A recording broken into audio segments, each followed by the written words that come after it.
പ്രിയപ്പെട്ട പ്രേക്ഷകർക്കും super prime ടൈമിലേക്ക് സ്വാഗതം. കേരളത്തിന്റെ മുഖ്യമന്ത്രി ആരാണ്? ഐക്യ ജനാധിപത്യ മുന്നണിയാണ്. ജനാധിപത്യത്തിന് സൗന്ദര്യം കൂടുതലാണ് ഈ പാർട്ടിയിൽ. ചർച്ചകളും സമ്മർദ്ദവും ഈ നിമിഷവും അവസാനിച്ചിട്ടില്ല. RC, VDS, KC ആരിയ്ക്കും മുഖ്യമന്ത്രി കസേരയിൽ? MLA-മാരുടെ എണ്ണത്തിൽ KC ആണ്, MP-മാരുടെ എണ്ണത്തിൽ KC ആണ്. ഘടകകക്ഷികൾ കട്ടയ്ക്ക് സതീശനൊപ്പവും. മുഖ്യനായില്ലെങ്കിൽ മന്ത്രിസ്ഥാനമല്ല MLA സ്ഥാനം പോലും വേണ്ട എന്ന തീരുമാനത്തിലാണ് നിലപാടുകളുടെ രാജകുമാരൻ. എന്നും പാർട്ടിയുടെ വിശ്വസ്തനായിരുന്നു താനെന്ന് ഓർമ്മിപ്പിക്കുന്നു KC. 102 കൊടുത്ത ജനങ്ങളെ കൊണ്ട് പറയിപ്പിക്കുമോ കോൺഗ്രസ്? മാരത്തൺ ചർച്ചകൾക്ക് ശേഷം 3-ൽ ഇന്നും തീരുമാനമായില്ല. വിസ്മയിപ്പിക്കുമോ ടീം UDF? നമുക്കൊപ്പം അതിഥികളായി സാമൂഹ്യ നിരീക്ഷകൻ MN കാരശ്ശേരി, രാഷ്ട്രീയ നിരീക്ഷകൻ NP ചേക്കുട്ടി, മാധ്യമപ്രവർത്തകൻ ജോർജ് പൊടിപ്പാറ, രാഷ്ട്രീയ നിരീക്ഷകൻ രാഹുൽ ഈശ്വർ എന്നിവരാണ് അതിഥികളായി ചേരുന്നത്. അതിഥികളിലേക്ക് പോകുന്നതിന് മുൻപ് ഡൽഹിയിലേക്ക് ഒന്ന് പോകാം. B ബാലഗോപാൽ നമുക്കൊപ്പം അവിടെ നിന്ന് ചേരുന്നുണ്ട്. ബാലു, ഇന്ന് ഒരു തീരുമാനം നമ്മളെല്ലാവരും പ്രതീക്ഷിച്ചിരുന്നു, കേരളം പ്രതീക്ഷിച്ചിരുന്നു, പക്ഷേ ഇന്നില്ല, ഉടനില്ല എന്നാണോ? ആര്യ, ഇന്ന് ഏതാണ്ട് 3 മണിക്കൂറോളമായിരുന്നു ഈ ചർച്ച മല്ലികാർജ്ജുന ഖാർഗെയുടെ വസതിയിൽ നടന്നത്. ഈ ചർച്ചയുടെ കൂടുതൽ വിശദാംശങ്ങൾ നമുക്കിപ്പോൾ ലഭ്യമായിട്ടുണ്ട്. ആദ്യ 1.5 മണിക്കൂറോളം ഈ 4 നേതാക്കളുടെയും, അതായത് KC വേണുഗോപാൽ, VD സതീശൻ, അതുപോലെ രമേശ് ചെന്നിത്തല, സണ്ണി ജോസഫ്, ഈ 4 നേതാക്കളെയും വെവ്വേറെ കേൾക്കുകയാണ് ഉണ്ടായിരുന്നത്. ഇതിൽ അവരുടെ താല്പര്യങ്ങൾ, അവരുടെ അവകാശവാദങ്ങൾ, അവരുടെ പരിഭവങ്ങൾ തുടങ്ങിയ എല്ലാ കാര്യങ്ങളും രാഹുൽ ഗാന്ധിയും അതുപോലെ തന്നെ മല്ലികാർജ്ജുന ഖാർഗെയും വിശദമായി തന്നെ കേൾക്കുകയാണ് ചെയ്തിരുന്നത്. ആ സമയത്ത് ദീപാദാസ് മുൻഷി ഉൾപ്പെടെയുള്ളവരെ ആ മുറിയിലേക്ക് പ്രവേശനം ഉണ്ടായിരുന്നില്ല. തുടർന്ന് 1.5 മണിക്കൂറിന് ശേഷമാണ് ഈ എല്ലാവരെയും ഇരുത്തിക്കൊണ്ട് ഈ യോഗം, അതായത് ഈ നേതാക്കളുമായി ഒരുമിച്ച് ഇരുത്തിക്കൊണ്ടുള്ള ഒരു യോഗം മല്ലികാർജ്ജുന ഖാർഗെയും രാഹുൽ ഗാന്ധിയും, അതുപോലെ ആ യോഗത്തിൽ AICC നിരീക്ഷകരായിരുന്ന മുകുൾ വാസ്നിക്കും അതുപോലെ അജയ് മാക്കനും AICCയുടെ ജനറൽ സെക്രട്ടറിയായ ദീപാദാസ് മുൻഷിയും തിരുവനന്തപുരത്ത് ഫ്ലെക്സുകളൊക്കെ മാറ്റിയാണ് പ്രതിഷേധം പൂർണ്ണമായി അവസാനിപ്പിക്കാനുള്ള ആഹ്വാനം. നിങ്ങൾ കേൾക്കേണ്ടതാണ്. ഞങ്ങൾ തന്നെ റിക്വസ്റ്റ് ചെയ്തിട്ട് അതിൽ ഹൈക്കമാൻഡ് അതൃപ്തി ഉണ്ടോ ഇങ്ങനെ പ്രതിഷേധങ്ങൾ ഉയരുന്നതിൽ? ഞാൻ പറയാനുള്ളതെല്ലാം പറഞ്ഞു.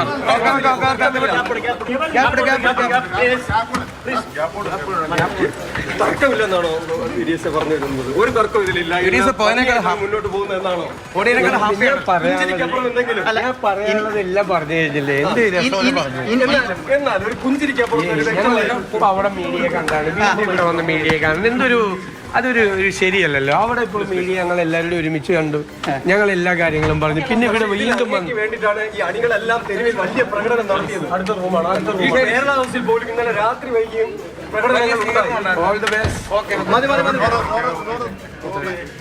ബാലുവും ബസന്തും ഡൽഹിയിൽ നിന്ന് തുടരുന്നുണ്ട്. ബാലുവും രമേശ് ചെന്നിത്തല മാധ്യമങ്ങളോട് ആ രീതിയിൽ സംസാരിക്കാൻ തയ്യാറായില്ല, KC വേണുഗോപാലും. പക്ഷേ ഇപ്പോൾ ഇത് 3 തവണയായി, സംയുക്ത വാർത്താ സമ്മേളനത്തിന് പിന്നാലെ 3 തവണയായി VD സതീശൻ മാധ്യമങ്ങളോട് സംസാരിക്കുന്നു.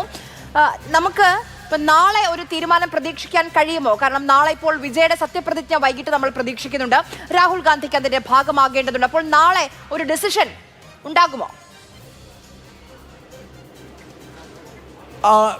ആര്യ, ഇതിൽ 2 പ്രധാനപ്പെട്ട കാര്യങ്ങളാണുള്ളത്. അതായത് ഇന്ന് ഈ മീറ്റിംഗ് അവസാനിക്കുന്ന സമയത്ത് രാഹുൽ ഗാന്ധി ഈ നേതാക്കളോട് പറഞ്ഞത് 2 ദിവസത്തിനുള്ളിൽ തീരുമാനം അറിയിക്കാം, അല്ലെങ്കിൽ തീരുമാനം ഔദ്യോഗികമായി പ്രഖ്യാപിക്കാം എന്നതാണ്. അതിനു മുന്നോടിയായി അദ്ദേഹം പറഞ്ഞത് ഈ കേരളത്തിൽ ഇത്തരത്തിലുള്ള പ്രതിഷേധ സമരങ്ങളൊക്കെ നടന്നത് അത് ഒരിക്കലും അംഗീകരിക്കാൻ വേണ്ടി കഴിയുന്നതല്ല. ഉമ്മൻചാണ്ടിയുടേത് ഉൾപ്പെടെയുള്ള പ്രധാനപ്പെട്ട പല നേതാക്കളുടെയും ഈ ഫ്ലെക്സുകൾ വലിച്ചു കയറുന്നതൊക്കെ കോൺഗ്രസിൻ്റെ സംസ്കാരമല്ല, അത് ഏത് ഭാഗത്തു നിന്നുണ്ടായാലും അത് താൻ അംഗീകരിക്കില്ല എന്ന് രാഹുൽ ഗാന്ധിയും അതുപോലെ തന്നെ മല്ലികാർജ്ജുന ഖാർഗെയും ഈ നേതാക്കളെ അറിയിച്ചു. തുടർന്നാണ് ഖാർഗെ എല്ലാ ഫ്ലെക്സുകളും നീക്കാനുള്ള ഒരു നിർദ്ദേശം നേതാക്കൾക്ക് നൽകിയിരിക്കുന്നത്. എന്നോടൊപ്പം ഇപ്പോൾ P ബസന്ത് ചേരുന്നുണ്ട്. ഈ യോഗത്തിന്റെ കൂടുതൽ വിശദാംശങ്ങൾ ലഭ്യമാകുന്നുണ്ട്. കാരണം ബസന്ത് ഈ യോഗത്തിൽ പങ്കെടുത്തിരുന്ന ചിലരുമായി സംസാരിച്ചിരുന്നു. ബസന്ത്, എന്താണ് ഒരു ഇൻസൈഡ് ഇൻഫർമേഷൻ? അല്ല, പ്രധാനമായും ഇന്ന് ഒരു സ്റ്റോക്ക് ടേക്കിംഗ് ആയിരുന്നു, ഓരോരുടെ അവകാശവാദങ്ങൾ എടുക്കുക എന്നുള്ളതായിരുന്നു. ഈ അവകാശവാദങ്ങളാണ് ഇന്ന് ഓരോരുത്തരും മുന്നോട്ട് വെച്ചത്.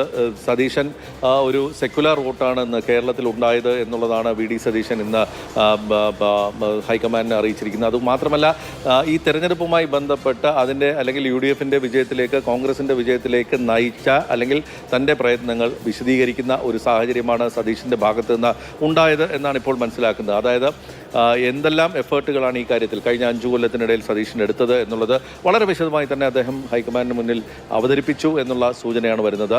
മറ്റൊന്ന് രമേശിൻ്റെ ഭാഗത്ത് നിന്ന് പ്രധാനമായും വരുന്നത് തൻ്റെ സീനിയോറിറ്റിയുമായി ബന്ധപ്പെട്ട വിഷയങ്ങളാണ് രമേശ് ഉന്നയിച്ചത് എന്നുള്ളൊരു സൂചനയാണ് ചില ആൾക്കാർ പങ്കുവെക്കുന്നത്.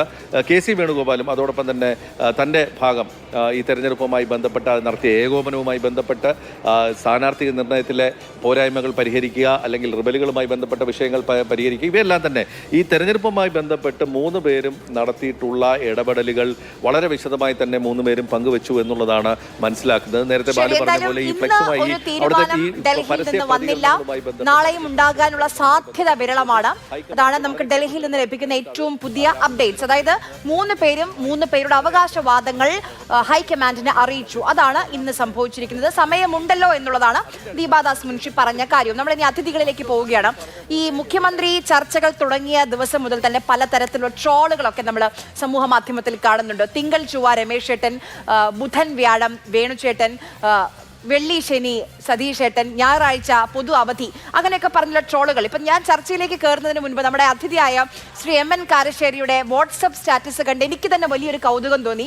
പ്രേക്ഷകർക്ക് അത് കാണിക്കാമെന്ന് തോന്നുന്നു. Shri MN Karassery, Donald Trump ഇടപെടും എന്ന രീതിയിലൊരു വാട്സപ്പ് സ്റ്റാറ്റസ് പങ്കുവെക്കാനുള്ള ചേതോവികാരം എന്തായിരുന്നു? താങ്കൾക്ക് അറിയുമായിരുന്നോ ഇന്നൊരു തീരുമാനത്തിലേക്ക് എത്താൻ കഴിയില്ല എന്ന്? അല്ല, കോൺഗ്രസിൻ്റെ ആന്തരിക ജീർണത എത്രമാത്രമുണ്ട് എന്ന് കാണിക്കുന്ന ഒരു കാർട്ടൂണാണ് ഞാൻ കണ്ടത്. അത് ഞാൻ ഷെയർ ചെയ്തേ ഉള്ളൂ. അല്ലാതെ ഇപ്പോൾ ഒന്നും ആവില്ല. എന്താ കാരണം എന്ന് വിചാരിച്ചാൽ, 1 കൊല്ലം മുമ്പ് ശ്രീ KC വേണുഗോപാൽ പറഞ്ഞാണ്, ഭൂരിപക്ഷം കിട്ടിക്കഴിഞ്ഞാൽ നിമിഷങ്ങൾക്കകം ഞങ്ങൾ മുഖ്യമന്ത്രിയെ പ്രഖ്യാപിക്കും, ഞങ്ങൾക്ക് അതിനൊരു വിഷമവുമില്ല, ഞാൻ ആ കൂട്ടത്തിൽ ഒരാളാവുകയില്ല. അദ്ദേഹം എല്ലാ ഇൻ്റർവ്യൂവിലും പറഞ്ഞാണ്. ഡൽഹിയിൽ നിന്ന് പറന്നിറങ്ങുമോ എന്ന് ചോദിക്കുക, അത്തരം പദപ്രയോഗങ്ങളൊന്നും വേണ്ട, ഞാൻ അതിനില്ല എന്ന് തീർത്ത് പറഞ്ഞ ആളാണ് ശ്രീ KC വേണുഗോപാൽ. ഹൈക്കമാൻഡിൻ്റെ തീരുമാനം എന്ന് പറഞ്ഞാൽ എന്താ?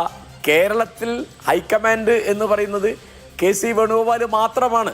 അദ്ദേഹം AICC ജനറൽ സെക്രട്ടറിയാണ്, ആലപ്പുഴയിൽ നിന്നുള്ള MP ആണ്, പല കാലങ്ങളായിട്ട് പല സ്ഥാനങ്ങൾ വഹിച്ച ആളാണ്, കേന്ദ്രത്തിൽ മന്ത്രിയായിരുന്നു, പിന്നെ പല സംസ്ഥാനങ്ങളുടെയും പല കാര്യം നോക്കിയ ആളാണ്.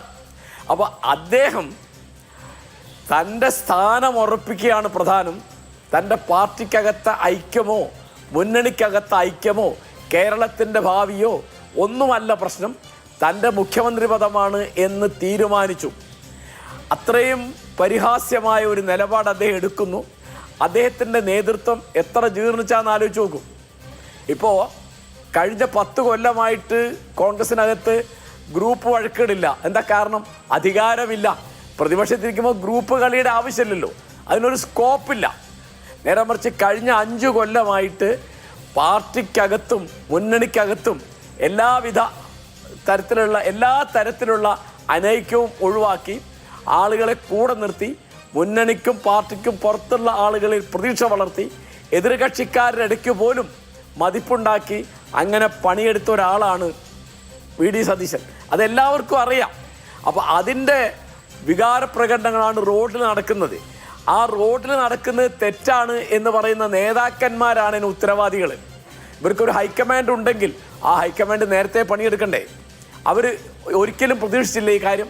ഇപ്പം എനിക്ക് മനസ്സിലായത്, ഞാൻ ഇനി ആരോപണം പറയാണ്ട് തെളിവുള്ള നല്ല കാര്യങ്ങളല്ല പറയുന്നത്, ഈ അളവിലുള്ള ഭൂരിപക്ഷം, ഈ അളവിലുള്ള മിന്നുന്ന വിജയം ഒരിക്കലും ശ്രീ വേണുഗോപാൽ കണക്കാക്കിയിരുന്നില്ല. അത് കണക്കാക്കിയ നേതാവിൻ്റെ പേര് VD സതീശൻ എന്നാണ്. അദ്ദേഹമാണ് പറഞ്ഞത് 100-ൽ കൂടുതൽ സീറ്റ് കിട്ടും, 12 മന്ത്രിമാരെങ്കിലും മിനിമം പരാജയപ്പെടും എന്നൊക്കെ പറഞ്ഞത്, വിസ്മയങ്ങൾ ഉണ്ടാവും എന്ന് പറഞ്ഞത് VD സതീശനാണ്. അദ്ദേഹത്തിന് ഇവിടുത്തെ യാഥാർത്ഥ്യം എന്താണ്, ഗ്രൗണ്ട് റിയാലിറ്റി എന്താണ് എന്ന് അറിയുന്ന, അത് കാണാൻ കാഴ്ചപ്പാടുള്ള ഒരു നേതാവാണ് എന്നാണ് ഇത് കാണിക്കുന്നത്. അപ്പോൾ വേണുഗോപാലിന് നേരത്തെ ഈ ഒരു ധാരണ ഉണ്ടായിരുന്നെങ്കിൽ അദ്ദേഹം 2024 ആലപ്പുഴയിൽ ലോക്സഭയിലേക്ക് മത്സരിക്കില്ലല്ലോ, അദ്ദേഹത്തിന് അന്ന് മത്സരിക്കാതിരുന്നാൽ പോരെ. അപ്പോൾ അദ്ദേഹം എന്താ ചെയ്തത്?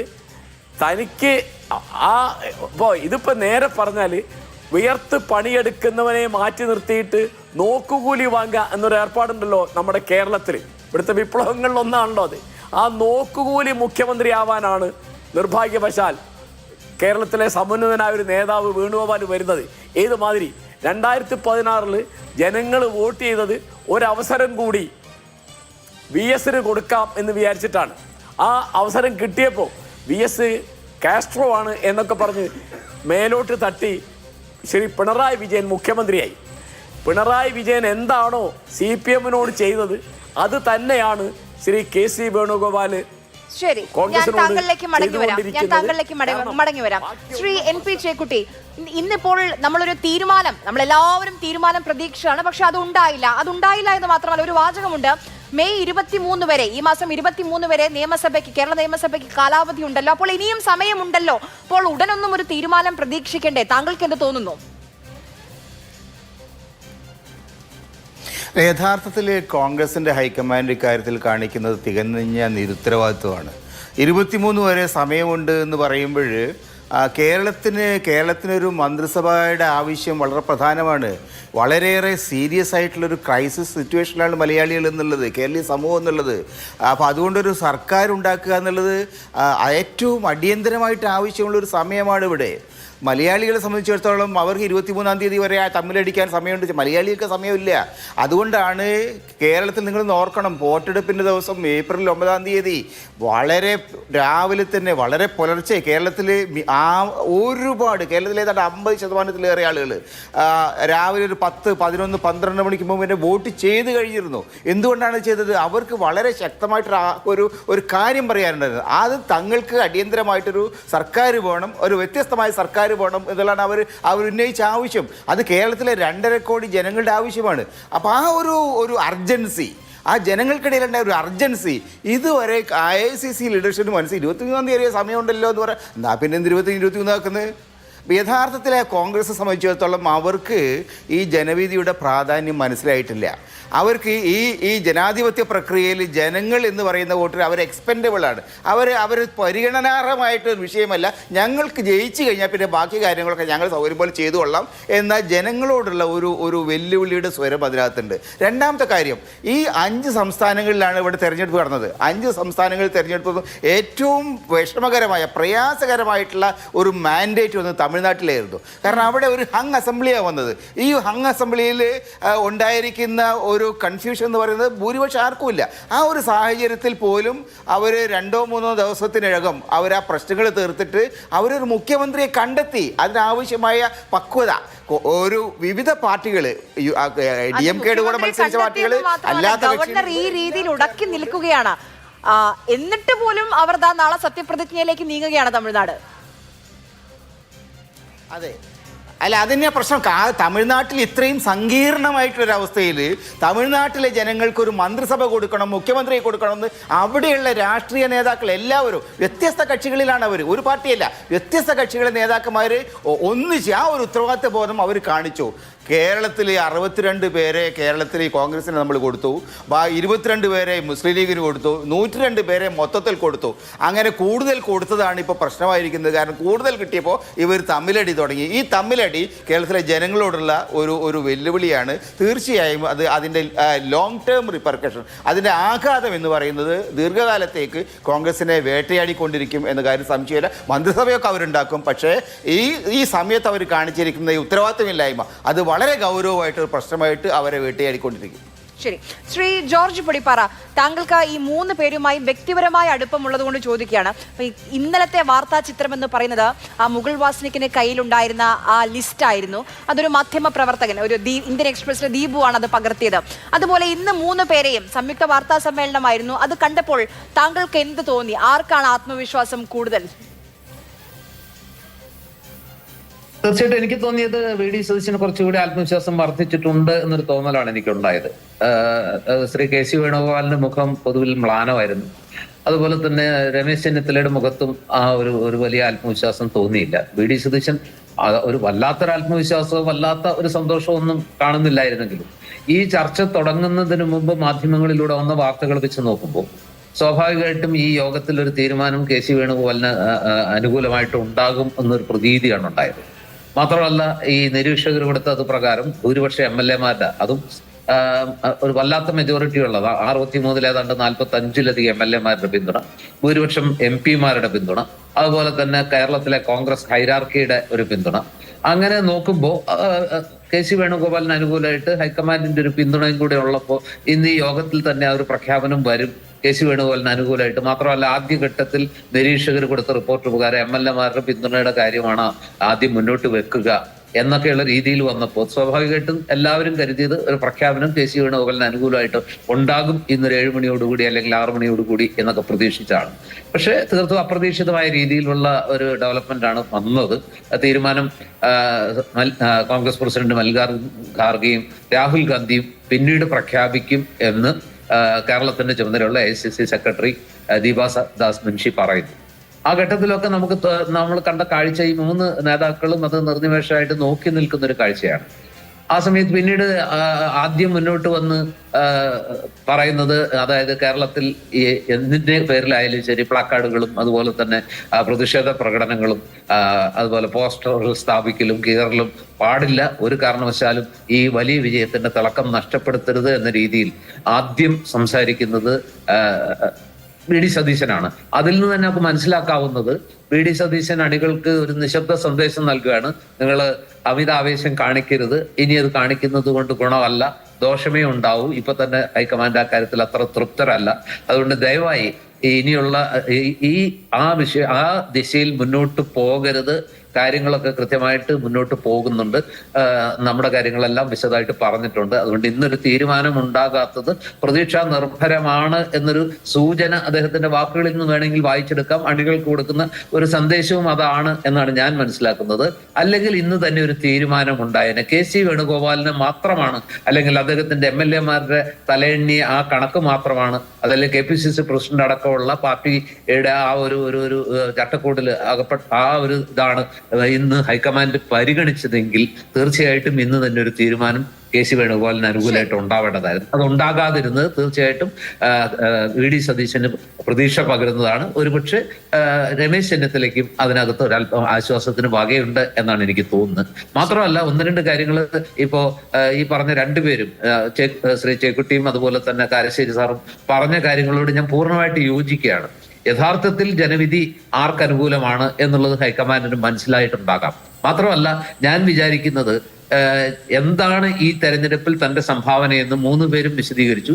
തങ്ങൾ ചെയ്തത് എന്തൊക്കെയാണ് എന്നുള്ളൊരു വിശദീകരണം കൃത്യമായിട്ട് സമയമെടുത്ത് 3 മണിക്കൂർ നേരം ഉണ്ടായപ്പോൾ കൃത്യമായി തന്നെ അത് വിശദീകരിക്കാൻ 3 നേതാക്കൾക്ക് സമയം കൊടുത്തു. കോൺഗ്രസ് പ്രസിഡന്റും അതുപോലെ തന്നെ രാഹുൽ ഗാന്ധിയും അത് സാഹൂതം കേട്ടു.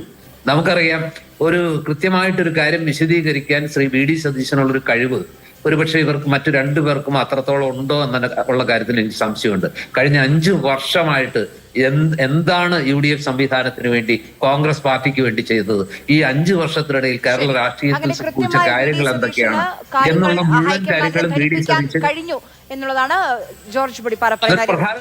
ശരി, ഞാൻ താങ്കളിലേക്ക് മടങ്ങി വരാം. ശ്രീ രാഹുൽ ഈശ്വർ, ഈ പ്രചരണ സമയത്ത് മറ്റാരുണ്ട് LDF അല്ലാതെ എന്ന് ചോദിക്കുമ്പോഴും അവരുടെ ഫ്ലെക്സിൽ ഒരൊറ്റ മുഖം മാത്രമേ ഉണ്ടായിരുന്നുള്ളൂ. മറുഭാഗത്ത് അന്ന് ടീം UDF ആയിരുന്നു. തെരഞ്ഞെടുപ്പ് ഫലം വന്നു, തരംഗമാണ്, മിന്നുന്ന വിജയത്തിൽ ജനവിധി വരുന്നു. ഇപ്പോൾ ഈ ജനവിധിയൊക്കെ കഴിഞ്ഞതിന് ശേഷം ടീം UDF പൊട്ടിത്തെറിക്കുകയാണോ, അത് ചിന്നിച്ചിതറി പോകുമെന്ന് തോന്നുന്നുണ്ടോ?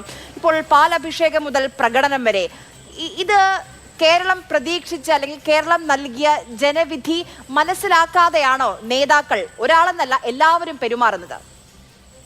ഒരിക്കലും അല്ല ആര്യ. നമ്മൾ കാണുന്നത് ജനാധിപത്യത്തിന്റെ സൗന്ദര്യമാണ്, ജനാധിപത്യത്തിന്റെ ജീർണതയല്ല. ഇത് കാണുന്നത് ജനാധിപത്യം എന്ന ഡെമോക്രാറ്റിക് പ്രോസസ് എന്ന മനോഹരമായ ഒരു കാര്യമാണ്. കാരണം ആര്യയുടെയും എന്റെയും നമ്മുടെ വോയിസിന് പോലും നാഷണൽ ലെവലിലോ അല്ലെങ്കിൽ നമ്മുടെ സ്റ്റേറ്റ് ലെവലിലോ ഒരു വെയിറ്റേജ് കിട്ടുകയാണ്. സാമൂഹ്യ മാധ്യമങ്ങളിൽ പറയുന്ന സാധാരണക്കാരന് പോലും വില കിട്ടുകയാണ്. ഓരോ MLA-ക്കും വില കിട്ടുകയാണ്. അല്ലെങ്കിൽ എല്ലാവരുടെയും അഭിപ്രായം ഈ പ്രോസസ്സിനല്ലേ നമ്മൾ ചെയ്യേണ്ടത്. നമ്മൾ നോർത്ത് കൊറിയ അല്ലല്ലോ, കിം ജോങ് യുങ് മാത്രം വന്ന് 99% പുള്ളിക്ക് മാത്രം വോട്ട് ചെയ്ത് ജയിപ്പിക്കുന്ന രീതിയിൽ നോർത്ത് കൊറിയ അല്ല നമ്മൾ. നമ്മൾ യഥാർത്ഥത്തിൽ ഈ പ്രോസസ്സിൽ അഭിമാനിക്കുകയാണ്. ഉമ്മൻചാണ്ടി സാറിന്റെ ഫ്ലക്സ് കയറിയ തെറ്റാണ്, ശ്രീ കെ.സിയുടെ ഫ്ലക്സ് കയറിയ തെറ്റാണ്. ഫ്ലക്സ് കീറ്റൽ മാറ്റി വെച്ചാൽ ഈ വൈബ്രൻസിനെ അല്ലേ നമ്മൾ ഡെമോക്രസി എന്ന് വിളിക്കുന്നത്. അതായത് കോൺഗ്രസിലും UDF-ലും ഏറ്റവും മിനിമം, UDF-ൽ കുഞ്ഞാലിക്കുട്ടി സാറും ഉണ്ട്, കോൺഗ്രസിൽ 5 പേർ മുഖ്യമന്ത്രിയാൻ യോഗ്യതയുള്ളവരുണ്ട്. Shri KC, VD, Ramesh ചെന്നിത്തലാജി, Sasi Tharoor, Shri K. Muraleedharan. ഒരു 5 പേർ മുഖ്യമന്ത്രിമാരാകാൻ യോഗ്യതയുള്ള ഒരു പാർട്ടി ഉണ്ടെന്ന് തന്നെ പറയുന്നത് ആ പാർട്ടിയുടെ ആന്തരിക ജനാധിപത്യത്തിന്റെ സൗന്ദര്യമാണ് കാണിക്കുന്നത്. അവരുടെ മൾട്ടിപ്പിൾ ലെയേഴ്സ് ഓഫ് ലീഡർഷിപ്പിന്റെ നന്മയാണ് കാണിക്കുന്നത്. നമ്മൾ യഥാർത്ഥത്തിൽ ഈ പ്രശ്നത്തെ തെറ്റായി റീഡ് ചെയ്യുകയാണ്. ഇതിന്റെ പോസിറ്റീവ് റീഡിംഗ് എന്താണ്? ശ്രീ KCക്കാണ് 47 പേരോടെ സപ്പോർട്ടോടുകൂടി കോൺഗ്രസിന്റെ ഉള്ളിൽ അപ്രമാദിത്വം അല്ലെങ്കിൽ അപ്പർ ഹാൻഡ് ഉള്ളത്. നേരെ മറിച്ച് മുസ്ലിം ലീഗിന്റെ അടക്കം ഘടകകക്ഷികളുടെ സപ്പോർട്ട് ശ്രീ VD സതീശനും സോഷ്യൽ മീഡിയയുടെ അടക്കം സപ്പോർട്ട് VD സതീശനുമാണ്. ശ്രീ രമേശ് ചെന്നിത്തലാജിക്ക് സീനിയോറിറ്റിയും, അദ്ദേഹം ഏറ്റവും മികച്ച ഭരണകർത്താവായിരുന്നു, അഡ്മിനിസ്ട്രേറ്ററാണ്. ഇവര് തമ്മിലുള്ളൊരു ഹെൽത്തി ആയിട്ടുള്ള സംവാദം, ഇതിനെ തന്നെ നമ്മൾ ജനാധിപത്യം എന്ന് പറയേണ്ടത്. അവർ ഒരുമിച്ച് തന്നെ വന്ന് നമ്മളോട് സമ്മതിക്കുമ്പോൾ ഇതിനേക്കാൾ പോസിറ്റീവ് എന്താ? ഇതല്ലേ ജനാധിപത്യത്തിന്റെ സൗന്ദര്യം. ഒരു കാര്യം നമ്മൾ ആരും മറക്കരുത്, പട നയിച്ചത് VD സതീശനാണ്, എന്നാൽ പട ഒരുക്കിയത് KC വേണുഗോപാലാണ്. VD സതീശൻ പട നയിച്ചെങ്കിൽ പട ഒരുക്കിയത് KC വേണുഗോപാലാണ്. ഇത്രയധികം സ്ഥാനാർത്ഥികളെ കണ്ടെത്തിയത്, കൺസെൻസസ് ഉണ്ടാക്കിയത്, വിമത ശല്യം ഇല്ലാതാക്കിയത്, റിസോഴ്സുകൾ മൊബിലൈസ് ചെയ്തത്, ഓർഗനൈസ് ചെയ്തത്, ഇതെല്ലാം ശ്രീ KC വേണുഗോപാലാണ്, അല്ലെങ്കിൽ അദ്ദേഹത്തിന്റെ നേതൃത്വത്തിലാണ്. ശ്രീ VD സതീശൻ കേരളം കണ്ട ഏറ്റവും മികച്ച പ്രഭാഷകരിൽ, ഒറേറ്ററിൽ ഒരാളാണ്. അതേപോലെ ഇന്ത്യ കണ്ട ഏറ്റവും മികച്ച സംഘാടകരിൽ ഒരാൾ ശ്രീ KC വേണുഗോപാലാണ്. ഭാരത് ജോഡോ അടക്കം നടത്തി ശ്രീ രാഹുൽ ഗാന്ധിയുടെ 2ാം വരവിന് കളമൊരുക്കിയതും ദേശീയ രാഷ്ട്രീയത്തിൽ മോദിജിയുടെ പ്രഭാവമുള്ള യുഗത്തിൽ പോലും, മോദി യുഗത്തിൽ പോലും കോൺഗ്രസിന് ശക്തമായി പിടിച്ചു നിൽക്കാൻ കഴിയുന്നത് ശ്രീ KC അടക്കമുള്ള ഓർഗനൈസ് ഉള്ളതുകൊണ്ടാണ്. ആ സംഘാടക മികവിനെ നമ്മൾ കാണാതിരിക്കരുത്. ഇനി ശ്രീ രമേശ് ചെന്നിത്തലാജിയുടെ ഭരണപരിചയവും കാര്യങ്ങളും ഇതേപോലെ മികച്ചതാണ്. ഏറ്റവും മികച്ച ആഭ്യന്തരമന്ത്രിയായിരുന്നു അദ്ദേഹം. അപ്പൊ 3 കഴിവുള്ള നേതാക്കൾ, 3 പേർക്കും ഈക്വലി സ്റ്റേക്ക് ഉണ്ട്. 3 പേരും ജനാധിപത്യ പ്രക്രിയയെ സമ്പുഷ്ടമാക്കാൻ സാഹോദര്യത്തോടെ, സൗഹാർദ്ദത്തോടെ ഒരുമിച്ചിരുന്ന് ഈ വാദങ്ങൾ മുമ്പോട്ട് വെക്കുന്നു. അതിൽ നിന്നൊരു നെഗോഷിയേറ്റഡോ അല്ലെങ്കിൽ കൺസെൻസസിലേക്ക് വരുന്നു. ഇതിനെ നമ്മൾ സെലിബ്രേറ്റ് ചെയ്യുന്നതിന് പകരം ഇതെന്തോ മോശമാണ് എന്ന് പറയുന്നതിന് എന്തർത്ഥമാണ്? ഇത് യഥാർത്ഥത്തിൽ ഈ പ്രോസസ്സിനെ തന്നെ നമ്മൾ ഡെമോക്രസി എന്ന് വിളിക്കുന്നത്. അപ്പോൾ ഇത് പോസിറ്റീവായ ഒരു കാര്യമാണ്. ഇനി 2 കാര്യം കൂടെ ശ്രദ്ധിക്കേണ്ടത്, ശ്രീ VD സതീശന് ഏറ്റവും മികച്ച, ഞാൻ VD സതീശന്റെ ഒരു ആരാധകനാണ്, എന്നാൽ ശ്രീ KC വേണുഗോപാൽ ചെയ്ത കോൺട്രിബ്യൂഷൻസ് പല ആൾക്കാരും മറയ്ക്കാൻ നോക്കുകയാണ്. ശ്രീ KC വേണുഗോപാൽ ഓട് പൊളിച്ചു വന്ന ആളൊന്നും അല്ലല്ലോ. ഇത്രയും കാലം നിന്ന് ഇന്ത്യയിലെ തന്നെ മികച്ച സംഘാടകനാണ്. ഞാൻ ഈ ഇലക്ഷൻ ദിവസം ശ്രീ അർണബ് ഗോസ്വാമിയുടെ കൂടെ ആയിരുന്നു. അവിടെ BJPയുടെയും കോൺഗ്രസിന്റെയും നേതാക്കൾ ഏറ്റവും ആദരവോടുകൂടിയാണ് KCയുടെ പേരെടുക്കുന്നത്. കാര്യം KC അവിടെ ചെയ്യുന്ന കാര്യങ്ങൾ, വ്യത്യസ്ത സംസ്ഥാനങ്ങൾക്കുള്ള KCയുടെ കോൺട്രിബ്യൂഷൻ, ഇതെല്ലാം എല്ലാവർക്കും അറിയാം. ഇത് അതായത് ശ്രീ VD സതീശന്റെ ശക്തി, പൊടിപ്പാറ സാർ പറഞ്ഞ പോലെ മികച്ച ഒറേറ്ററാണ്, അതേപോലെ മികച്ച ഓർഗനൈസറാണ് KC. ഈ 2 പേർക്കും കോംപ്ലിമെന്റിങ് കാര്യങ്ങളുണ്ട്. ഇനി 2 പേരിൽ ആരാണെങ്കിലും അവർ പരസ്പരം സഹകരിച്ചും സഹായിച്ചുമേ മുമ്പോട്ട് പോവുകയുള്ളൂ. ഈ ആന്തരിക ജനാധിപത്യ പ്രക്രിയ നമ്മുടെ രാജ്യത്തിന്റെ സൗന്ദര്യമാണെന്ന് കാണാതെ മറ്റു രീതിയിൽ കാണുന്നതിൽ അർത്ഥമില്ല. ഇനി നമ്മൾ ശ്രദ്ധിക്കേണ്ട കാര്യം, ശ്രീ KCയെ അധിക്ഷേപിക്കുന്ന, അവഹേളിക്കുന്ന, സൈബർ അറ്റാക്ക് നടത്തുന്ന ഒരുപാട് പേരുണ്ട്. അവർ മനസ്സിലാക്കേണ്ട കാര്യം, അവർ ഈ സൈബർ അറ്റാക്ക് ചെയ്യാനുള്ള സ്പേസ് ഒരുക്കിയതിൽ ഏറ്റവും പ്രധാനി ശ്രീ KC വേണുഗോപാലാണ് എന്നുള്ള വസ്തുത കൂടി അവർ മറക്കരുത്. അദ്ദേഹത്തിന്റെ ഓർഗനൈസിംഗ് സ്കിൽസിനെ മറക്കരുത്. ഇന്ത്യയിൽ അദ്ദേഹം കോൺഗ്രസ് പാർട്ടി കൊടുക്കുന്ന കോൺട്രിബ്യൂഷൻസ് മറക്കരുത്. കോൺഗ്രസ് പാർട്ടിയുടെ ആത്മാവ് ഗാന്ധി പരിവാർ ആണല്ലോ. ഈ ഗാന്ധി പരിവാറിന്റെ മനസാക്ഷി സൂക്ഷിപ്പുകാരനായ ഒരു വ്യക്തിയാണ് ശ്രീ KC വേണുഗോപാൽ. യഥാർത്ഥത്തിൽ ഇതൊരു നെഹ്റു പട്ടേൽ പോലെയാണ്. അതായത് VD സതീശൻജി ഒരു സെന്റർ ലെഫ്റ്റ് നെഹ്റൂവിയൻ സെക്കുലറിസ്റ്റ് ആണ്. സെൻട്രിസ്റ്റോ സെന്റർ റൈറ്റ് ലീനിങ്ങോ ഒക്കെയാണ് ശ്രീ KC വേണമെങ്കിൽ പറയാം. അദ്ദേഹത്തിന്റെ ഐഡിയോളജി ക്വസ്റ്റ്യൻ അത്ര ക്ലിയർ ആക്കാറില്ല. എന്നാൽ ശ്രീ രമേശ് ചെന്നിത്തലാജി സമുദായങ്ങളെയും എല്ലാം ചേർത്ത് നിർത്തി ഒരുമിച്ച് മുമ്പോട്ട് പോകുന്ന ഒരു വ്യക്തിയാണ്. ഇതിനൊരു ആശയപരമായ തലം കൂടിയുണ്ട്. അതായത് കാരശ്ശേരി മാഷ് അടക്കമുള്ളവർ, നമ്മുടെ ജാമിയ മിലിയയിലും JNUവിലുമുള്ള ബുദ്ധിജീവികൾ, ലിബറൽ തിങ്കേഴ്സ്, ഇവരെല്ലാം ശ്രീ VD സതീശനെ സപ്പോർട്ട് ചെയ്യുന്നതിന് വ്യക്തിപരമായ പ്രഭാവം, ഒരു ഐഡിയോളജിക്കൽ ബാക്കിങ്ങും ഉണ്ട്. ഇതേപോലെ KCയെ പിന്തുണയ്ക്കുന്നവർ ഇന്ത്യൻ രാഷ്ട്രീയത്തിന്റെയും കേരള രാഷ്ട്രീയത്തിന്റെയും യാഥാർത്ഥ്യങ്ങൾ മനസ്സിലാക്കുകയും അതിന്റെ നിലപാടുകൾക്ക് KCയുടെ ഫ്ലെക്സിബിലിറ്റിയും ലീഡർഷിപ്പ് സ്കിൽസും ഇമ്പോർട്ടന്റ് ആണെന്ന് പറയുന്നവരാണ്. ശ്രീ VD സതീശന് ചില കാര്യങ്ങളിൽ ഫ്ലെക്സിബിലിറ്റി കുറവാണെന്ന് പല കാര്യങ്ങളും ചൂണ്ടിക്കാട്ടാറുണ്ട്. ശരി, ശ്രീ രാഹുൽ ഈശ്വർ 3 പേരെയും കുറിച്ച് കൃത്യമായി എന്തുകൊണ്ട് 3 പേരും യോഗ്യരാണ്, അർഹരാണ്, അവരുടെ 3 പേരുടെയും കഴിവിനെയും യോഗ്യതയും അർഹതയും ആരും കുറച്ച് കാണിക്കുന്നില്ല. പക്ഷെ ഇതൊരു വലിയ മാൻഡേറ്റ് ആണ്. ആ മാൻഡേറ്റ് കഴിഞ്ഞു. അപ്പോൾ നമ്മളിനി പ്രതീക്ഷിക്കുന്നത് ഒരു തീരുമാനമാണ്. അപ്പൊ ആ ജനവിധിയെ മാനിക്കുന്ന ഒരു തീരുമാനം, ജനവികാരത്തെ മാനിക്കുന്ന ഒരു തീരുമാനം, അത് എത്രയും പെട്ടെന്ന്, ആരായാലും അത് എത്രയും പെട്ടെന്ന് ഉണ്ടാകണം എന്നുള്ളൊരു വികാരമാണ് വോട്ട് ചെയ്ത വോട്ടർമാർക്കുള്ളത്. ആര്യ പെട്ടെന്നൊരു കാര്യം ചോദിച്ചോട്ടെ, ഒറ്റ കാര്യം മാത്രം. മല്ലികാർജുന ഖാർഗെയും ശശി തരൂർ സാറും തമ്മിൽ മത്സരിച്ചപ്പോ ഇന്ത്യ മുഴുവൻ ശശി തരൂരിന് അനുകൂലമായിരുന്നു. ഇന്ത്യ മുഴുവൻ മാത്രമല്ല, ലോകത്തിന്റെ പല ഭാഗങ്ങളിൽ നിന്നും ഇന്ത്യയെ രക്ഷിക്കണമെന്നും കോൺഗ്രസിനെ രക്ഷിക്കണമെന്നും ആഗ്രഹിക്കുന്ന ആൾക്കാർ ശശി തരൂർ എന്ന വിശ്വപൗരൻ അവിടെ വരണമെന്ന് ആഗ്രഹിച്ചതല്ലേ? സോഷ്യൽ മീഡിയയിൽ ഞങ്ങളടക്കം, ഞാൻ കോൺഗ്രസ്സുകാരനല്ല, ഞങ്ങളടക്കം ശശി തരൂരിന് വേണ്ടി ക്യാമ്പയിൻ ചെയ്തു തന്നെ. പക്ഷേ ഹൈക്കമാൻഡ് എന്ന് പറയുന്ന ഒരു സ്ട്രക്ചർ ഉണ്ട്. ആ ഹൈക്കമാൻഡാണ് തീരുമാനം ഒരു സ്ട്രക്ചർ അല്ലായിരുന്നു. ഏറ്റവും കൂടുതൽ വോട്ടുകൾ അന്ന് മല്ലികാർജുൻ ഖാർഗെക്കാണ് കിട്ടിയത്. ആ രീതിയിലാണ് അതെന്തുകൊണ്ടാണെന്ന് അറിയാമല്ലോ. അത് ഞാൻ പറഞ്ഞത്, ഇവിടെ രണ്ടുപേർ കേരളത്തിൽ മത്സരിച്ച നേതാക്കളാണ്. രണ്ടുപേരും 5 വർഷം വീതം കേരളത്തിന്റെ പ്രതിപക്ഷ നേതാവായി ആ മുന്നണിയെ മുന്നോട്ട് നയിച്ചവരാണ്. കെ.സി. വേണുഗോപാൽ ഇത്തവണ മത്സരിച്ചിട്ടില്ല എന്നുള്ളതാണ് ഏറ്റവും ഒരു പ്രശ്നമായി അദ്ദേഹത്തെ വിമർശിക്കുന്നവർ ചൂണ്ടിക്കാണിക്കുന്നത് എന്ന് തോന്നുന്നു. അപ്പോൾ താങ്കൾ പറഞ്ഞ ഗുണങ്ങളെല്ലാം അതെല്ലാം AICCയുടെ സംഘടനാ ജനറൽ സെക്രട്ടറി എന്ന നിലയിൽ കേരളത്തിൽ മാത്രമല്ല കോൺഗ്രസ് മത്സരിക്കുന്ന എല്ലാ സംസ്ഥാനങ്ങളിലും അദ്ദേഹം ചെയ്യേണ്ട ഒരു ചുമതല കൂടിയാണ് എന്നുള്ളതാണ് വിമർശിക്കുന്നവർ പറയുന്ന കാര്യം. ആരും അനർഹരാണെന്നോ അയോഗ്യരാണെന്നോ പറയുന്നില്ല. അത് ഭംഗിയായി അദ്ദേഹം ചെയ്യുന്നുണ്ടെന്ന് മാത്രമല്ല, ആ സംഘാടക മുഴുവനെ ചില ആൾക്കാരെങ്കിലും, ഞാൻ ആരെയും പേരെടുത്ത് പറയുന്നില്ല, ഡീമീൻ ചെയ്യുന്നതായി, അതിന്റെ മൂല്യം കുറച്ച് കാണുന്നതായി തോന്നുന്നുണ്ട്. അവിടെയാണ് പറയുന്നത് 3 പേരും ഈക്വലി ഗുഡ് ആണ്. ആരുടെ കയ്യിലും കേരളം സേഫ് ആണ്. പറയാം 3 പേരും യോഗ്യരാണ്, അർഹരാണ്. അക്കാര്യത്തിൽ ഒരു സംശയവുമില്ല. 3 പേരെയും കുറിച്ച് നേരത്തെ രാഹുൽ ഈശ്വർ തന്നെ കൃത്യമായി പറഞ്ഞു വെച്ചു. ആരായാലും യോഗ്യതയുടെ കാര്യത്തിൽ അളവുകോലിൽ പല അളവുകോലാണ്, പല മാനദണ്ഡങ്ങളാണ്. എല്ലാവരും ഓരോരുത്തർക്കുമായ യോഗ്യത കൊണ്ട് അവരുടെ നേതൃപാഠവം അത് കേരളത്തിന് മുന്നിൽ കാണിച്ച നേതാക്കളുമാണ്. ശ്രീ MN കാരശ്ശേരി, നമുക്കറിയില്ല ഇന്ന് ഡൽഹിയിൽ നടന്ന ചർച്ചകൾക്കകത്ത് ഏതൊക്കെ രീതിയിലാണ് നേതാക്കൾ അവരുടെ അവകാശവാദങ്ങൾ മുന്നോട്ട് വെച്ചതെന്ന്. പക്ഷേ ആദ്യം മുതൽ തന്നെ കേൾക്കുന്നുണ്ട് മുഖ്യമന്ത്രി കസേര ഇല്ലെങ്കിൽ മന്ത്രിസ്ഥാനം വേണ്ട എന്ന VD സതീശന്റെ നിലപാട്. അപ്പം ആര് മുഖ്യമന്ത്രി ആയാലും മറ്റു 2 പേരെ അനുനയിപ്പിക്കുക, അക്കോമഡേറ്റ് ചെയ്യുക, അത് പ്രയാസമായിരിക്കുമോ കോൺഗ്രസ് ഹൈക്കമാൻഡിന്?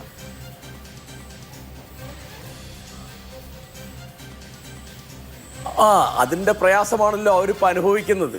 എനിക്ക് മനസ്സിലാവാത്തൊരു കാര്യമുണ്ട്. ഈ മുഖ്യമന്ത്രി ചർച്ചയിൽ VD സതീശൻ്റെയും രമേശ് ചെന്നിത്തലയുടെയും പേര് വരുന്നതിന് ഒരു ന്യായമുണ്ട്. കാരണം അവർ 2 പേരും കഴിഞ്ഞ നിയമസഭാ തെരഞ്ഞെടുപ്പിൽ മത്സരിക്കുകയും ജയിക്കുകയും ചെയ്ത ആളുകളാണ്. അങ്ങനെ ജയിക്കുകയോ ഒന്നും ചെയ്യാത്ത ഒരാളാണ് കെ.സി. വേണുഗോപാൽ. മാത്രമല്ല, അദ്ദേഹം ഹൈക്കമാൻഡിൻ്റെ ഇവിടുത്തെ പ്രതിരൂപം അദ്ദേഹമാണ്.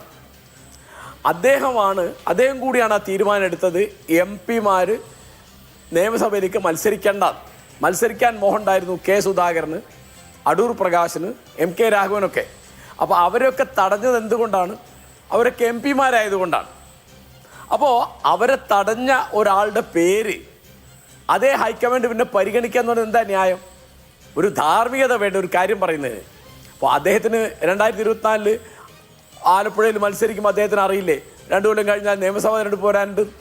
അപ്പോൾ അങ്ങനെ നിയമസഭാ തെരഞ്ഞെടുപ്പ് വന്നാൽ അന്ന് ഭൂരിപക്ഷം കിട്ടുകയോ ഭരണം കിട്ടുകയോ ചെയ്യുമ്പോൾ തൻ്റെ കാര്യം നോക്കാം, മറ്റുള്ളവരെ ആ അവസരത്തിൽ നിന്ന് അകറ്റി നിർത്താൻ അദ്ദേഹം ആദ്യം ചെയ്തത്. രണ്ടാമത് ചെയ്തൊരു കാര്യം, ഞാൻ അങ്ങനെ ഒരു വാക്ക് ഉപയോഗിക്കുന്നത് ക്ഷമിക്കണം, MLA-മാരെ, സ്വന്തം പാർട്ടിയിലെ MLA-മാരെ വിലക്കെടുക്കുകയാണ് അദ്ദേഹം ചെയ്തതെന്നാണ് എനിക്ക് മനസ്സിലായത്.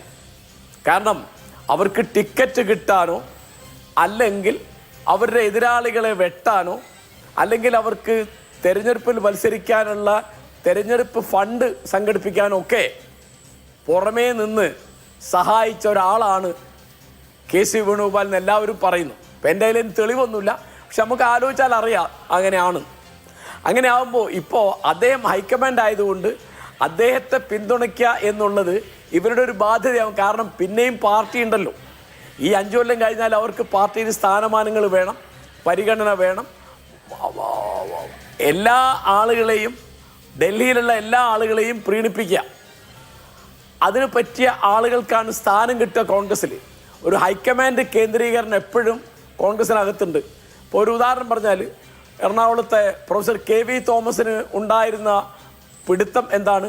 അദ്ദേഹത്തിന് ഹൈക്കമാൻഡിലെ ആളുകളെ, സോണിയാഗാന്ധിയെയും നേരത്തെ രാജീവ് ഗാന്ധിയെയും ഇപ്പോൾ രാഹുൽ ഗാന്ധിയെ ഒക്കെ അറിയാമായിരുന്നു. ആ വ്യക്തിബന്ധം, ഈ വ്യക്തിബന്ധം എന്ന് പറയുന്നതാണ് രാഷ്ട്രീയത്തിലെ വേര് എന്നാണ് കോൺഗ്രസിൻ്റെ സംസ്കാരം എല്ലാ കാലത്തും പഠിപ്പിച്ചുകൊണ്ടിരുന്നത്.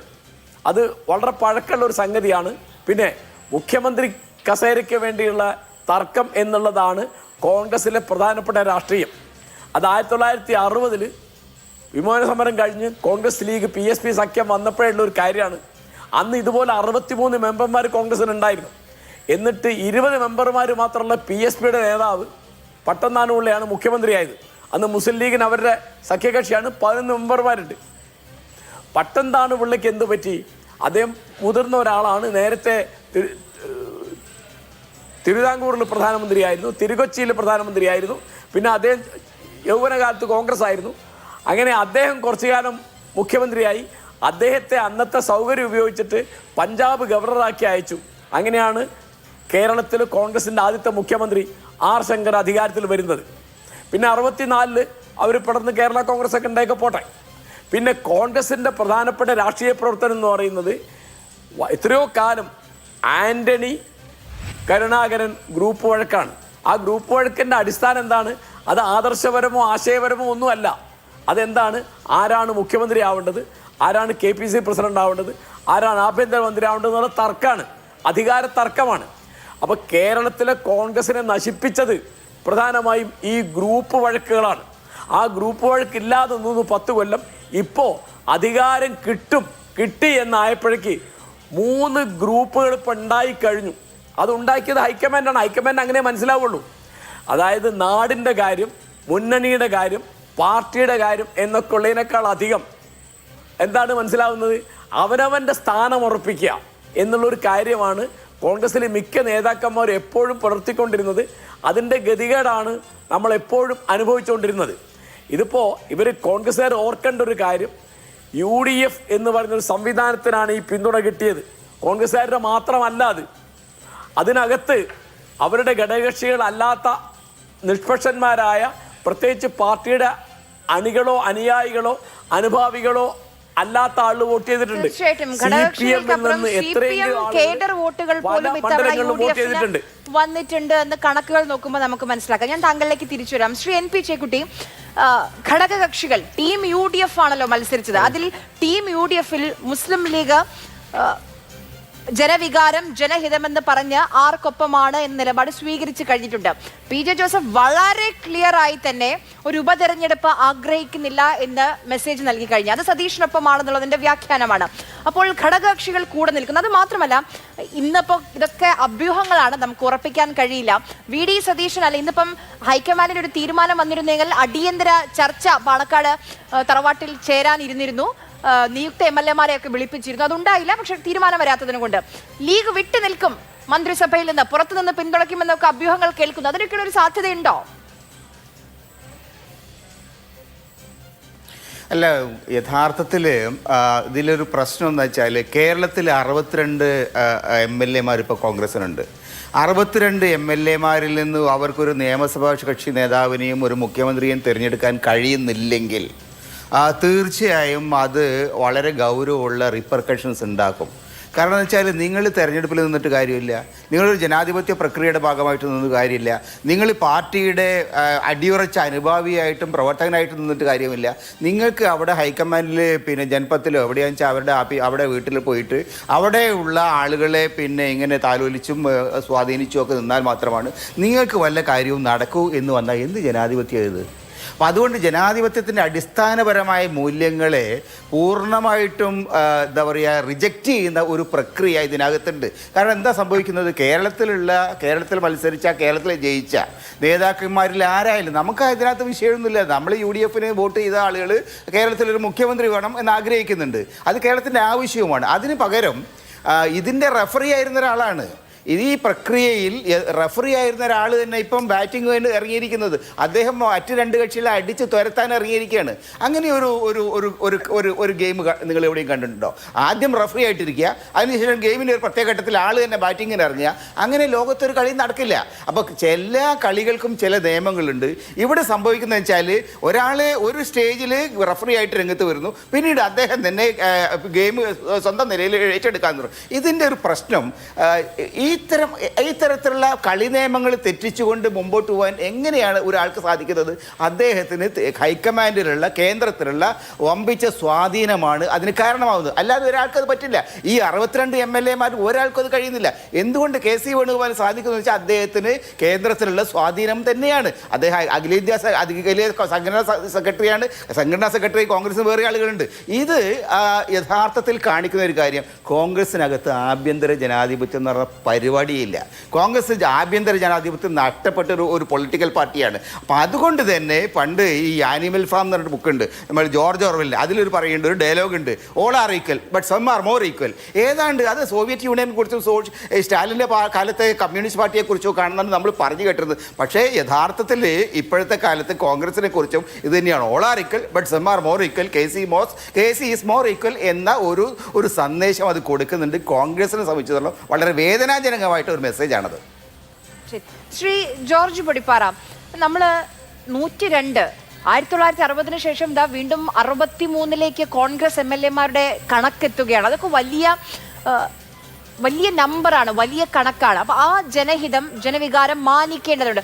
ഇപ്പം ഈ കാണുന്ന ഈ കസേരയ്ക്ക് വേണ്ടിയുള്ള ഈ പിടിവലിയൊക്കെ കാണുമ്പം ജനങ്ങൾക്ക് മാറ്റി ചിന്തിക്കാനുള്ളൊരു അവസരം ഉണ്ടായിരുന്നെങ്കിൽ എന്ന് അവർ ചിന്തിക്കുന്നുണ്ടാകും.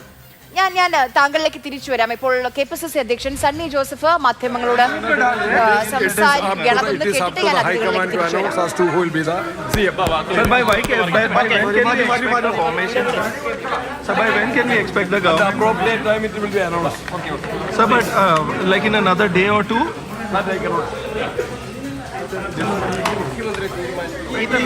തിരുവനന്തപുരത്തെ എല്ലാ ഫ്ലെക്സുകളും എടുത്ത് മാറ്റുകയാണ്. കേരളം മുഴുവൻ അങ്ങനെ എടുത്ത് മാറ്റണം. നല്ല സൂചനയാണ്.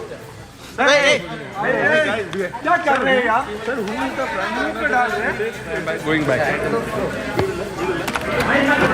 Sir, how was the discussion? Was it fruitful? It was very friendly, very fruitful. President, ഇനി ഘടകകക്ഷികളുമായിട്ട് എന്തെങ്കിലും ആശയവിനിമയം ഉണ്ടാവോ? ഇതിലിനിയൊരു ഘടകകക്ഷികളുമായി എന്തെങ്കിലും ആശയവിനിമയം ഉണ്ടാവോ? സ്വാഭാവിക നടപടിക്രമം എന്താണ്? Sir, can you give us some insight details in terms of what is സ്വാഭാവിക നടപടിക്രമം ഇനി എന്താണ്? ഘടകകക്ഷികളുമായിട്ട് ഒരു ചർച്ച ഉണ്ടാകുമോ? ഒരു മിനിറ്റ്.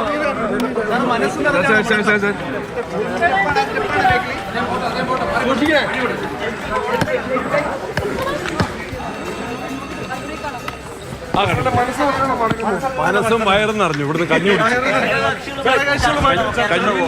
കഞ്ഞിയും പയറും കഴിച്ചു. ചർച്ച ഉണ്ടാവുമോ?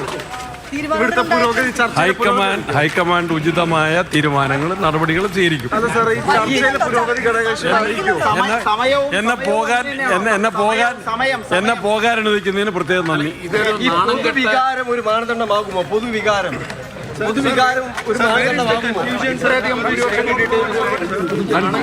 Confusion is regarding my flight time because you are not allowing me to go. ശരി, ശ്രീ സണ്ണി ജോസഫ് എന്തായാലും ഒന്നും പറയാൻ തയ്യാറായില്ല. അദ്ദേഹം മാധ്യമങ്ങളെ ട്രോളുകയാണോ എന്നറിയില്ല. വയറും മനസ്സും നിറഞ്ഞു, കഞ്ഞിയും പയറും കഴിച്ചതുകൊണ്ടെന്നാണ് KPCCയുടെ അധ്യക്ഷൻ ഇന്നത്തെ ഒരു നിർണായക ദിവസത്തിൽ അദ്ദേഹത്തിന്റെ കമന്റാണത്. ശ്രീ ജോർജ് പൊടിപ്പാറ, ഞാൻ ചോദിച്ചത് ഇപ്പം ജനവിധി, ജനവികാരം, അതിപ്പോൾ പലരും പല രീതിയിൽ വ്യാഖ്യാനിക്കുന്നുണ്ട്. UDF-നേക്കാൾ കൂടുതൽ LDF സർക്കാർ ഒന്ന് മാറണം, ഒരു മാറ്റം ആഗ്രഹിച്ചു. വലിയ രീതിയിൽ പിണറായി വിരുദ്ധ തരംഗം, ഭരണവിരുദ്ധ തരംഗം ഉണ്ടായിരുന്നു. അതാണ് വോട്ടുകളായി പ്രതിഫലിച്ചത്. ആ കിട്ടിയ മാൻഡേറ്റിനെ, ആ ജനവിധിയെ മാനിക്കാത്ത തരത്തിലുള്ള പ്രവർത്തനങ്ങളാണോ ഇപ്പോൾ നേതാക്കളുടെ ഭാഗത്ത് നിന്ന് ഉണ്ടാകുന്നത്?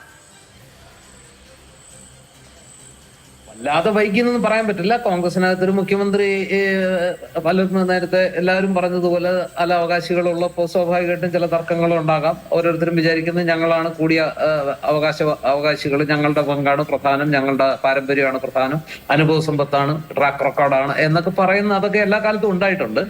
പക്ഷേ ഇവിടെ താങ്കൾ പറഞ്ഞതുപോലെ ഇത്രയും വലിയൊരു ജനവിധി, അതായത് കേരളത്തില് ആരും തന്നെ പ്രതീക്ഷിക്കാത്ത, ഒരുപക്ഷെ രമേശ് ചെന്നിത്തലയോ KC വേണുഗോപാലോ ഒന്നും പ്രതീക്ഷിക്കാത്ത വമ്പിച്ചൊരു ജനവിധിയാണ്, ഒരു ഐതിഹാസികമായ ജനവിധിയാണ് ഉണ്ടായത്.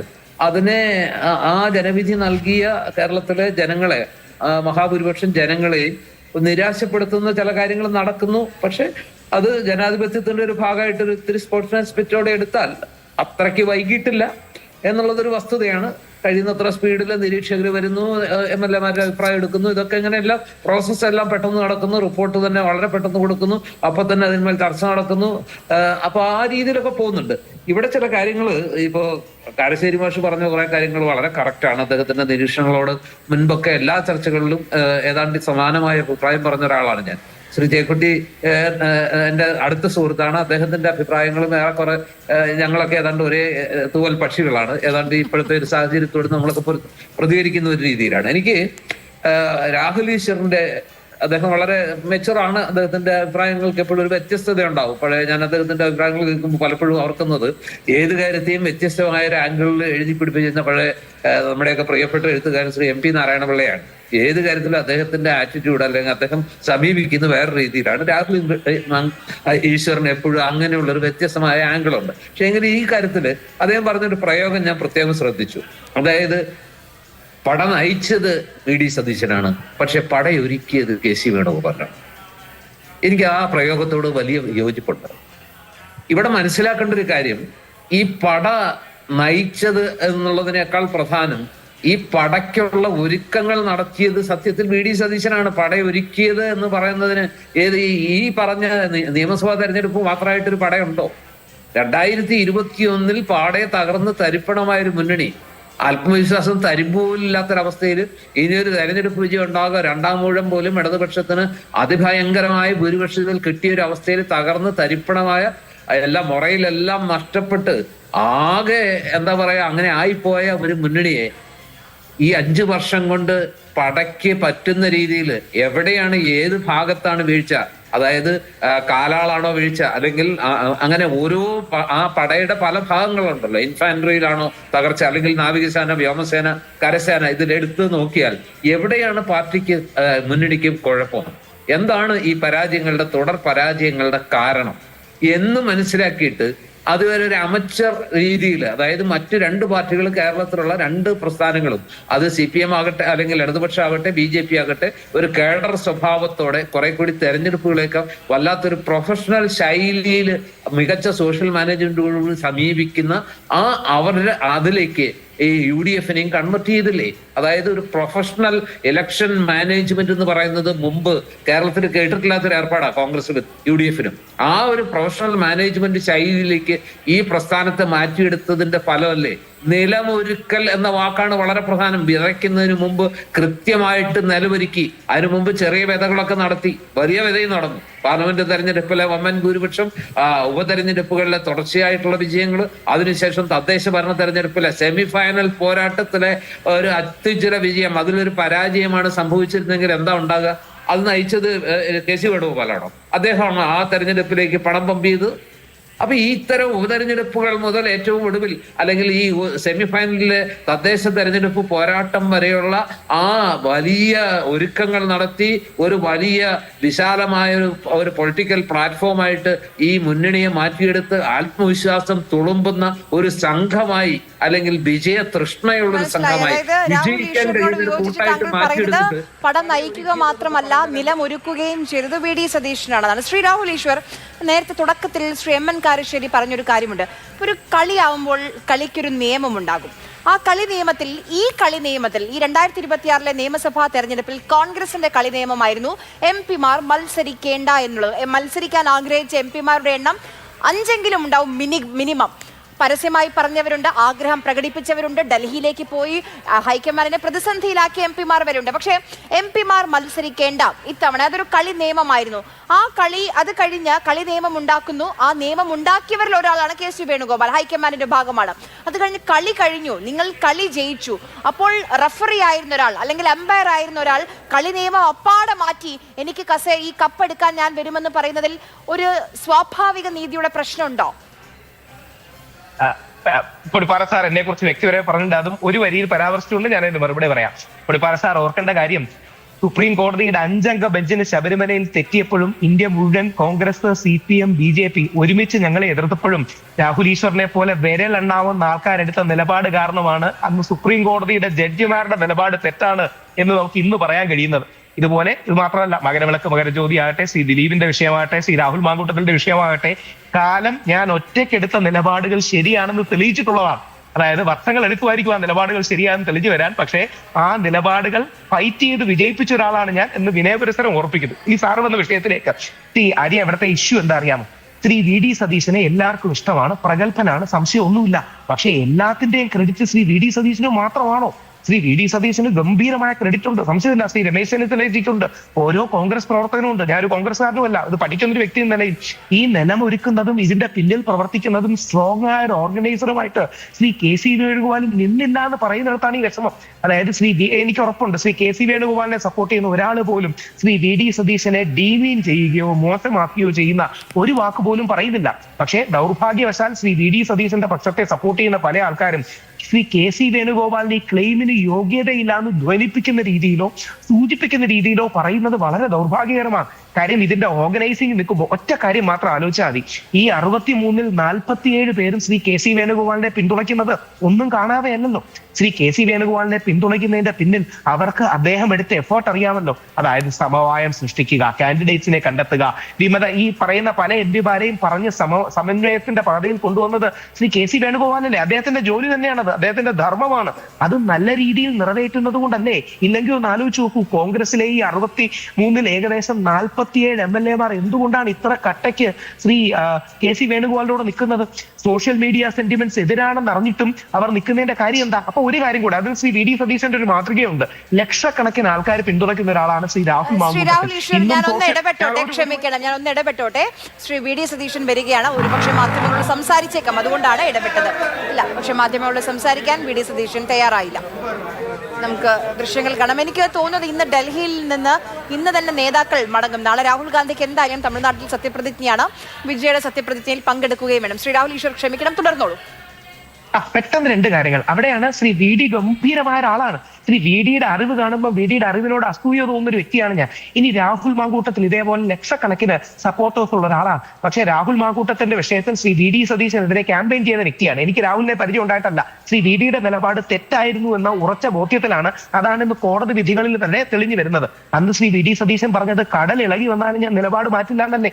അപ്പോ ഇതേപോലെ ബോധ്യം 47 MLA-മാർക്ക് ശ്രീ കെ സി വേണുഗോപാലാണ് കൂടുതൽ നല്ല ലീഡർഷിപ്പ്, ഇൻക്ലൂസീവ് ലീഡർഷിപ്പ്, ഫ്ലെക്സിബിൾ എന്ന് അവർക്ക് തോന്നുവാണ് അവർ നിൽക്കുന്നത്. ഇനി മുസ്ലിം ലീഗ്, യഥാർത്ഥത്തിൽ ഈ വിജയത്തിൽ ഏറ്റവും പ്രധാന കാരണക്കാരൻ മുസ്ലിം ലീഗാണ്. മുസ്ലിം ലീഗിന് വി ഡി സതീശനെയാണ് യോജിപ്പ്. ഇവര് തമ്മിലൊരു സമവായം കണ്ടെത്തുന്നതിനെ പ്രോത്സാഹിപ്പിക്കുന്നതിന് പകരം ഇവരുടെ ഇടയിൽ എന്തോ മോശമുണ്ടെന്ന് അല്ലെങ്കിൽ ഏതെങ്കിലും ഒരാൾക്ക് സ്റ്റേക്ക് കുറവാണ് എന്ന് പറയുന്നതിന് അർത്ഥമില്ല. ശ്രീ രമേശ് ചെന്നിത്തലയ്ക്കും ഇതേപോലെ സ്റ്റേക്ക് ഉള്ള ഒരാളാണ്. ഗംഭീരനായ അഡ്മിനിസ്ട്രേറ്ററാണ്. ഹോം മിനിസ്റ്റർ ആയിരുന്നപ്പോൾ ഓപ്പറേഷൻ കുബേർ അടക്കം ഒരുപാട് കാര്യങ്ങൾ കൊണ്ടുവന്ന് കേരളത്തിൽ വലിയ ക്ലീനപ്പ് നടത്തിയ വ്യക്തിയാണ്. വളരെ സൗമ്യനാണ്, റീച്ചബിൾ ആണ്. ഇനി ഒറ്റ കാര്യം കൂടെ പറഞ്ഞ് അവസാനിപ്പിക്കാം. ഒരു ഫോർമുലയിലല്ലേ ഇത് തീരൂ. അങ്ങനെയല്ലേ നമ്മൾ മനസ്സിലാക്കുന്നത്. ഒരു ഫോർമുലയിൽ ഇത് തീരാൻ കഴിയും. ഒന്നെങ്കിൽ ഒരാൾ മുഖ്യമന്ത്രി, ഒരാൾ ആഭ്യന്തരമന്ത്രി, വേറൊരാൾ സ്പീക്കറോ അല്ലെങ്കിൽ ഉപമുഖ്യമന്ത്രയോ പോലുള്ള സ്ഥാനങ്ങൾ. ഈ മൂന്ന് നയന്മാരും എനിക്ക് തോന്നുന്നില്ല. അല്ല, ഒരു ഒറ്റ കാര്യം മാത്രം അല്ല, ഇനി ഇതിനൊരു കമ്മ്യൂണിറ്റി ബാലൻസ് നോക്കണ്ടേ? അതായത് കഴിഞ്ഞ തവണത്തെ UDF മിനിസ്ട്രി എന്ന് പറഞ്ഞാൽ 9 ഹിന്ദു മിനിസ്റ്റേഴ്സ്, 6 ക്രിസ്ത്യൻ, 6 മുസ്ലിം മിനിസ്റ്റേഴ്സ്. ഈ 3 നായന്മാർ കൂടിയിരിക്കുന്ന ഒരു കരയോഗം പോലെ മന്ത്രിസഭ ആക്കാൻ പറ്റൂലല്ലോ. അപ്പോ കൗണ്ടർ ബാലൻസ് ചെയ്യാനായി രോഷ കുഞ്ഞാലിക്കുട്ടി സാറിനായിരിക്കും. ഞാൻ പറഞ്ഞതേ കൗൺസിൽ ഓഫ് മിനിസ്റ്റേഴ്സ് കരയോഗം മിനിസ്റ്റേഴ്സ് ആകാൻ പറ്റില്ലല്ലോ. അതിന്റെ പ്രശ്നം എന്ന് പറഞ്ഞാൽ ഇങ്ങനെ ഒരുപാട് ബാലൻസുകളുണ്ട്, ഒരുപാട് ഇക്വേഷൻ ഉണ്ട്. പ്രദേശങ്ങളുടെ ബാലൻസ് ഉണ്ട്, കമ്മ്യൂണിറ്റി ബാലൻസ് ഉണ്ട്. നമ്മുടെ നാട്ടിൽ ജഡ്ജിമാരെ നിയമിക്കുമ്പോൾ പോലും മെറിറ്റിനോടൊപ്പം കമ്മ്യൂണിറ്റി ബാലൻസും കൂടെ നോക്കും. അപ്പൊ ഈ 3 പേരും സവർണ ഹിന്ദു സമൂഹത്തിൽ പെടുന്ന ആൾക്കാരാണ്, നായർ വിഭാഗത്തിൽ പെടുന്ന ആൾക്കാരാണ് വിശാല അർത്ഥത്തിൽ. അപ്പൊ അങ്ങനെ ആകുമ്പോൾ മറുഭാഗത്ത് മുസ്ലിം മിനിസ്റ്റേഴ്സും ക്രിസ്ത്യൻ മിനിസ്റ്റേഴ്സും അവരുടെ ക്യാബിനറ്റ് പദവികളും ഇങ്ങനെ ഒരു ഇക്വേഷനിലും ബാലൻസിലും എത്തിച്ചേരണം. ഇതൊക്കെയാണ് അതിന്റെ യാഥാർത്ഥ്യങ്ങൾ. ഈ യാഥാർത്ഥ്യ ബോധത്തോടെ ചിന്തിക്കുമ്പോൾ 3 പേർക്കും ഈക്വലി ഗുഡ് സ്റ്റേക്ക് ആണ്. അവിടെയാണ് ഈ കെ സിയെ അധിക്ഷേപിക്കുന്നത് എനിക്ക് തോന്നുന്നു കോൺഗ്രസിനെ സ്നേഹിക്കുന്നവർക്കിടയിൽ പോലും വലിയൊരു വേദന ഉണ്ടാക്കിയിട്ടുണ്ട്. പ്രത്യേകിച്ച് ഉമ്മൻചാണ്ടി സാറിന്റെ ഫ്ലക്സ് വലിച്ചു കീറുക, കെ സിയുടെ ഫ്ലക്സ് വലിച്ചു കീറുക.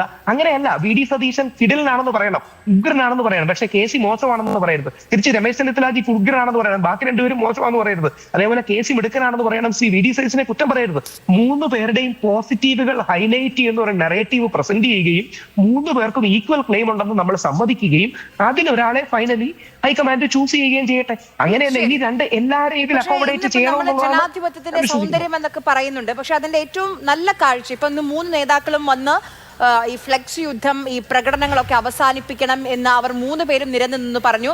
എത്രയും പെട്ടെന്ന് നമ്മൾ പിന്നെ കാണുന്ന ദൃശ്യങ്ങൾ KPCC ആസ്ഥാനത്ത് മുന്നിലുള്ള ഫ്ലെക്സുകളൊക്കെ മാറ്റുന്ന കാഴ്ചകളാണ്. അപ്പോൾ നേതാക്കൾ പറഞ്ഞു, പ്രവർത്തകർ അനുസരിക്കുന്നു എന്ന നല്ല മനോഹരമായ ഒരു മാതൃക കൂടി നാം കാണുന്നുണ്ട്. ശ്രീമൻ കാരശ്ശേരി, MLA-മാരുടെ കണക്കിൽ VD സതീശൻ പിന്നിലാണ്, രമേശ് ചെന്നിത്തലയും പിന്നിലാണ്. ഈ മുസ്ലിം ലീഗ് മുന്നോട്ട് വെക്കുന്നത് VD സതീശനെയാണ്. അപ്പോൾ VD സതീശൻ മുസ്ലിം ലീഗിനെ ചാരി മുഖ്യമന്ത്രിയാകാൻ നോക്കുകയാണ്. അങ്ങനെ ഒരു നെറേറ്റീവ് ഉണ്ടോ? അത് ദോഷം ചെയ്യുമോ? അതൊക്കെ വളരെ ഹീനമായ ആഖ്യാനങ്ങളാണ്. കാരണം എന്ന് വിചാരിച്ചാൽ VD സതീശൻ ഒരേ സമയം വെള്ളാപ്പള്ളി നടേശനും G സുകുമാരൻ നായർക്കും കാന്തപുരം അബൂബക്കർ മുസ്ലിയാർക്കും അനഭിമതനായ ഒരു നേതാവാണ്.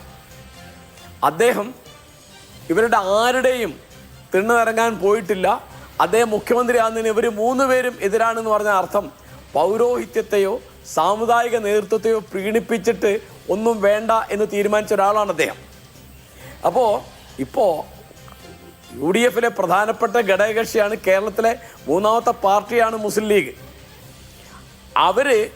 അവരുടെ അഭിപ്രായം പറയുന്നു, അവർക്ക് അഭിപ്രായം പറയാൻ അവകാശമില്ലേ? ഇപ്പോൾ മാർക്സിസ്റ്റുകാർ എപ്പോഴും പറഞ്ഞതെന്താ, ജമാഅത്തെ ഇസ്ലാമിയാണ് എന്നാണ്.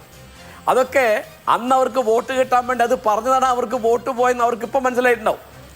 അതുകൊണ്ട് ആ തരത്തിലൊക്കെ ശ്രീ VD സതീശൻ്റെ വ്യക്തിത്വത്തെ ഒരു കളങ്കപ്പെടുത്തുന്നത് തീർച്ചയായും ജനാധിപത്യത്തിലും മതേതരത്വത്തിലും വിശ്വസിക്കുന്ന രാഷ്ട്രീയ പ്രബുദ്ധതയുള്ള ഈ 102 സീറ്റ് ഈ UDF-ന് കൊടുത്ത കേരളത്തിലെ ജനങ്ങളെ അവമാനിക്കലാണ്. ഞാനൊരു ചെറിയ ഉദാഹരണം പറഞ്ഞാൽ, രാഷ്ട്രീയ പ്രബുദ്ധത കൊണ്ടല്ലേ അമ്പലപ്പുഴയിൽ G സുധാകരൻ ജയിക്കുന്നത്? ആ പ്രബുദ്ധത കൊണ്ടല്ലേ TK ഗോവിന്ദൻ മാഷ് തളിപ്പറമ്പിൽ ജയിക്കുന്നത്? അതുകൊണ്ടല്ലേ 2% ക്രിസ്ത്യാനികൾ മാത്രമുള്ള തവനൂരിൽ VS ജോയ് എന്ന് പറയുന്ന സ്ഥാനാർത്ഥി ജയിക്കുന്നത്? അതുകൊണ്ടല്ലേ പയ്യന്നൂരിൽ കുഞ്ഞികൃഷ്ണൻ ജയിക്കുന്നത്? അപ്പോൾ നമ്മുടെ ഈ ഇലക്ഷനിലാണ് എനിക്ക് കേരളത്തിലെ രാഷ്ട്രീയ പ്രബുദ്ധതയെപ്പറ്റി ഒരു അഭിമാനം തോന്നിയത്.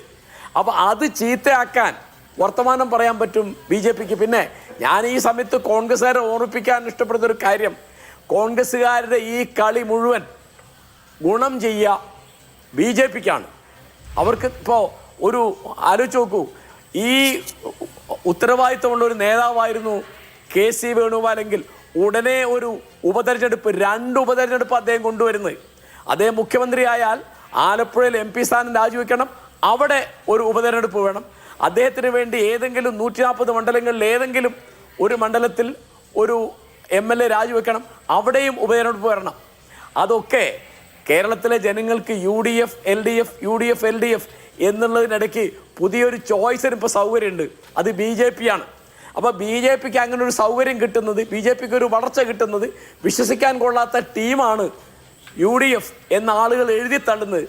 ഞാൻ ആവർത്തിക്കുകയാണ്, നമ്മുടെ സമയം അവസാനിച്ചിരിക്കുകയാണ്. നേരത്തെ ശ്രീ MN കാരശ്ശേരി രാഷ്ട്രീയ പ്രബുദ്ധതയുടെ ഉദാഹരണമായി ഇത്തവണത്തെ ചില മണ്ഡലങ്ങൾ സൂചിപ്പിച്ചപ്പോൾ അതിൽ മറ്റൊരു മണ്ഡലം കൂടിയുണ്ട്. PK ശശി 3ാമത് പോയത്, തോറ്റ മണ്ഡലം കൂടിയുണ്ട്. അപ്പോൾ മലയാളികൾക്കറിയാം ആരെ ജയിപ്പിക്കണം, ആരെ തോൽപ്പിക്കണം. ഇപ്പോൾ കിട്ടിയത് വലിയൊരു മാൻഡേറ്റ് ആണ്, അതിലൊരു സംശയവുമില്ല. ആ ജനവികാരത്തെ, ജനഹിതത്തെ മാനിച്ചുകൊണ്ട് എത്രയും പെട്ടെന്നൊരു തീരുമാനത്തിലേക്ക് എത്തണം എന്നുള്ളതാണ് ഇപ്പോൾ വോട്ട് ചെയ്ത എല്ലാ വോട്ടർമാർക്കും ഹൈക്കമാൻഡിനോട് പറയാനുള്ള കാര്യം. ചർച്ചയിൽ പങ്കെടുത്ത എല്ലാ പാനലിസ്റ്റുകൾക്കും വളരെയധികം നന്ദി. ചർച്ച കണ്ട പ്രേക്ഷകർക്കും നന്ദി.